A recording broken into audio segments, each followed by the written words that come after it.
বন্ধুরা, post office GDS recruitment 2024-এর যারা রেজাল্টের অপেক্ষায় বসে আছো, তোমরা কি জানো জিডিএস এর অফিসিয়াল নোটিফিকেশনে বলা আছে এমন 5টি কারণ যার জন্য তোমাদের এইবার জিডিএস এর চাকরি তোমরা পেও না পাওয়ার মতো হতে পারো।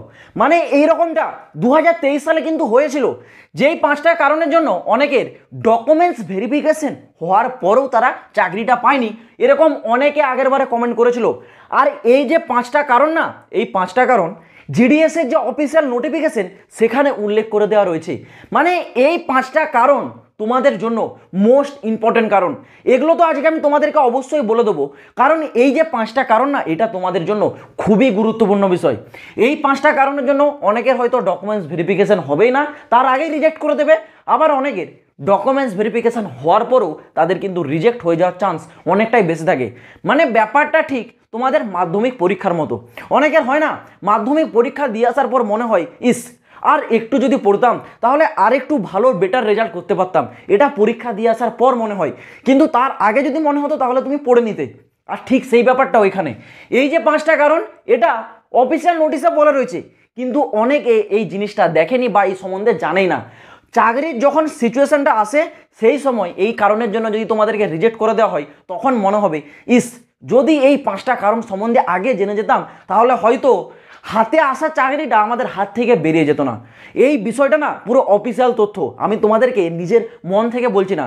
কারণ আমি এইবার চাই 2024 সালে আমাদের পশ্চিমবঙ্গের ম্যাক্সিমাম থেকে ম্যাক্সিমাম ক্যান্ডিডেট যেন জিডিএসে চাকরিটা পায়।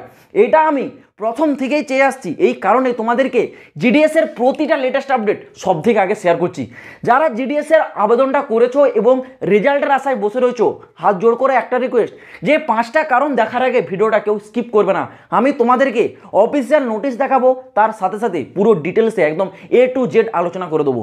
এই অফিসিয়াল নোটিশটা স্ক্রিনে দেখাচ্ছি, তার মাধ্যমে পুরো ডিটেলসটা আলোচনা করে দিচ্ছি। একটু মন দিয়ে তোমরা ভিডিওটা দেখতে থাকো। তো বন্ধুরা, তোমরা অনস্ক্রিন দেখতে পাচ্ছ, এটা ইন্ডিয়া পোস্ট অফিস জিডিএস এর তরফ থেকে জারি করা অফিসিয়ালি নোটিফিকেশন। এখানেই তোমাদের সেই 5টি কারণ উল্লেখ করা রয়েছে। এখানে তোমাদের কি বলা রয়েছে একটু দেখে নাও। এখানে তোমরা দেখতে পাচ্ছ, এখানে স্পষ্ট বলা রয়েছে the candidature of the candidate shortlisted any list will be cancelled in the following situation. মানে এখানে তোমাদের ফলোয়িং সিচুয়েশন মানে 5টা সিচুয়েশনের কথা উল্লেখ করেছে বা 5টা কারণ উল্লেখ করেছে, যেগুলো তোমরা যদি ফলো না করো, তোমাদের শর্টলিস্টেডে তোমাদের যদি নামও আসে, তাহলে তোমরা চাকরিটা কিন্তু পাবে না। এখানে যদি তোমরা সেই 5টা কারণ ফলো না করো। এর সাথেই বলা রয়েছে and department will issue supplementary list against the shortlisted candidate হো। মানে এখানে বলেছে ধরো তোমাদের শর্টলিস্টে নাম আসলো, তোমরা যদি সেই 5টা সিচুয়েশন যদি তোমরা ফলো না করো, তাহলে তোমাদের জায়গায় পরবর্তী আরেকটি লিস্ট জারি হবে, সেই তোমার যে সিট সেটা কিন্তু অন্য কাউকে দিয়ে দেওয়া হবে। মানে এক কথায় তুমি চাকরিটা পাচ্ছ না, তোমার চাকরি হাতছাড়া হয়ে যাচ্ছে, তোমার জায়গায় অন্য একজনকে দিয়ে দেওয়া হবে তোমার চাকরিটা। এটা কিন্তু এখানে বলা রয়েছে। তো কি কি 5টা কারণ, পরপর এখানে 5টা কারণ তোমাদের উল্লেখ করা রয়েছে, নিচে এক এক করে বলে দিচ্ছে, দেখে নাও। প্রথম কারণে কি বলা রয়েছে, fail to turn up with EAVA within the stipulated time of verification of documents. মানে এখানে কি বলেছে দেখো, তোমাদের যে ডকুমেন্টস ভেরিফিকেশন তার জন্য তোমরা কিন্তু বেশি টাইম পাচ্ছ না। ম্যাক্সিমাম তোমাদেরকে এখানে 15 দিন টাইম দেওয়া হয়। এই 15 দিনের মধ্যে তোমাদের জিডিএসের যে ডকুমেন্টস সেগুলো কিন্তু ভেরিফিকেশন করাতে হয়। এবং তোমরা অনেকে আছো এই ইএ আর এই ভিএ এর সম্বন্ধে জানো না। দেখো, এর অর্থ হলো এঙ্গেজিং অথরিটি আর ভিএর অর্থ হলো কি না তোমাদের ভেরিফিকেশন অথরিটি। তো জিডিএসের যখন তোমরা ডকুমেন্টস ভেরিফিকেশনে যাবে, তোমাদেরকে কিন্তু এই ইএ আর ভিএ মানে এঙ্গেজিং অথরিটি এবং ভেরিফিকেশন অথরিটি, এই দুটি অথরিটির মাধ্যমেই তোমাদের কিন্তু ডকুমেন্টসগুলো ভেরিফাই করাতে হবে। মানে একটাও অথরিটি তোমাদের কিন্তু ছাড়া চলবে না। ইএ এবং ভিএ দুটো অথরিটির কাছ থেকেই তোমাদের যে সমস্ত ডকুমেন্টস সেগুলো কিন্তু ভেরিফাই করাতে হবে। এটা তোমাদের প্রথম কন্ডিশন বলা আছে। দ্বিতীয়ত কি বলেছে দেখে নাও। দ্বিতীয়ত বলেছে whose verification of documents with EA and VA remaining, এখানে কি বলেছে আনসাকসেসফুল। মানে তোমরা যে তোমাদের ডকুমেন্টস ভেরিফিকেশনটা ইএ মানে এঙ্গেজিং অথরিটি এবং ভিএ মানে এখানে ভেরিফিকেশন অথরিটি, এই যে দুটো অথরিটিতে তোমরা তোমাদের ডকুমেন্টসগুলো ভেরিফাই করাবে, সেখানে যদি এই দুটো অথরিটির মধ্যে যে কোনো একটা অথরিটিও যদি এখানে তোমাদের কোনো প্রকার ডকুমেন্টসে কিছু ভুল ভ্রান্তি ধরে ফেলে এবং সেটাকে যদি আনসাকসেসফুল বলে ঘোষণা করে দেওয়া হয়, তাহলে কিন্তু তোমাকে সেখানে রিজেক্ট করে দেওয়া হবে। মানে এই যে দুটো অথরিটি, এই দুটোর তরফ থেকে তোমাদের কিন্তু একদম পারফেক্টভাবে ডকুমেন্টসগুলো ভেরিফাই করাতে হবে। যদি কোনো একটা জায়গায় কিছু ভুলের কারণে তোমাদের যদি ডকুমেন্টস ভেরিফিকেশন আনসাকসেসফুল বলে, তাহলে ভাই আর তোমরা কিন্তু জিডিএসের চাকরি 2024 সালে পাচ্ছ না। এটা হচ্ছে তোমাদের সেকেন্ড কন্ডিশন। এবার থার্ড কন্ডিশনে কি বলা রয়েছে দেখো, whose fail to complete the joining formality within the, এখানে কি বলেছে স্টেপুলেটেড পিরিয়ড। মানে তোমাদের যে ফর্মালিটি থাকবে জয়নিং করার সময়, কিছু ফর্মালিটি, যেমন তোমাদেরকে জয়নিংয়ের সময় বলা হবে যে তোমরা তোমাদের একটা ব্রাঞ্চ চুজ করো, পোস্ট অফিসের কোন ব্রাঞ্চে তোমরা চাকরি করবে সেটা বলতে পারে। বা আমি তোমাদেরকে যেমন বলেছিলাম জয়েন করার আগে তোমাদেরকে জিডিএসের একটা আন্ডারটেকিং ফর্ম তোমাদের সাবমিট করতে হয়, যেখানে বলা থাকে যে জিডিএস ছাড়াও তোমাদের অন্য কোনো এক্সট্রা ইনকাম সোর্স থাকতে হবে, এবং জিডিএসের চাকরির যে স্যালারি তার উপর সম্পূর্ণ আমরা ডিপেন্ডেন্ট নই, বা আমরা কোনো প্রকার ফ্রড করে জিডিএসের চাকরি নিইনি, যদি আমাদের কোনো কিছু ফ্রড ধরা পড়ে সেই ক্ষেত্রে আমাদের উপর লিগ্যাল অ্যাকশন নেওয়া হবে, এরকম ফর্মে কিন্তু সমস্ত ডিটেলস বলা থাকে, সেটাকে কিন্তু সাবমিট করতে হয়। এবং তোমাদের হচ্ছে এখানে কিন্তু তোমাদের ব্রাঞ্চ সিলেক্ট করতে বলে সেগুলো সিলেক্ট করতে বলা হয়। এগুলোই হচ্ছে তোমাদের ফর্মালিটি। তো জয়নিং করার আগে যে সমস্ত ফর্মালিটি আছে সেগুলো তোমাদেরকে পূরণ করতে হবে। যদি তোমরা পূরণ না করো সেই ক্ষেত্রেও তোমরা কিন্তু জিডিএসে জয়েন করতে পারবে না, মানে এক কথায় জিডিএসে তোমরা চাকরি করতে পারছো না। এই গেল তোমাদের 3 নম্বর কন্ডিশন। নেক্সট এখানে তোমাদের 4 নম্বর পয়েন্টে কি বলেছে দেখে নাও। 4 নম্বরে বলেছে non submission of the caste certificate in the prescriptive format within the stipulated period. মানে এখানে তোমাদের যারা কাস্টের ক্যান্ডিডেট আছো, বিশেষ করে যারা এসটি এসসি ওবিসি, তোমাদের যে কাস্টের সার্টিফিকেটের যে ফরম্যাট সেটা কিন্তু তোমাদেরকে সাবমিট করতে হবে ডকুমেন্টস ভেরিফিকেশনের সময় যে টাইম টেবিলটা থাকে। মানে ডকুমেন্টস ভেরিফিকেশনের যে 15 দিন তোমাদেরকে টাইম দেওয়া হয়, এরপর এক্সট্রা কিন্তু আর টাইম পাবে না। তো এই 15 দিনের মধ্যেই তোমাদের যে কাস্টের সার্টিফিকেট সেটা কিন্তু তোমাদেরকে সাবমিট করাতে হবে, ঠিক আছে।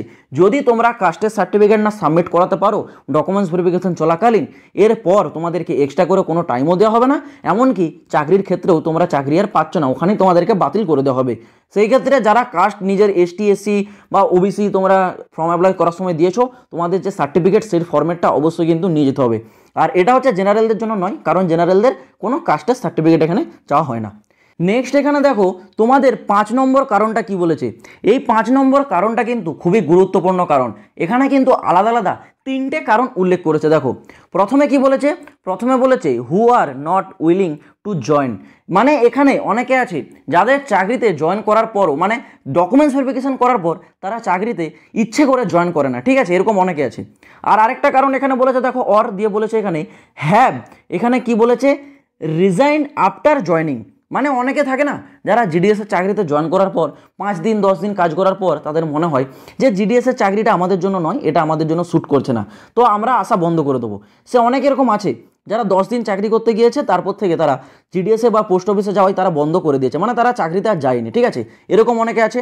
আর আরেকটা কারণ আছে এখানে কি failed to join due and any reason with.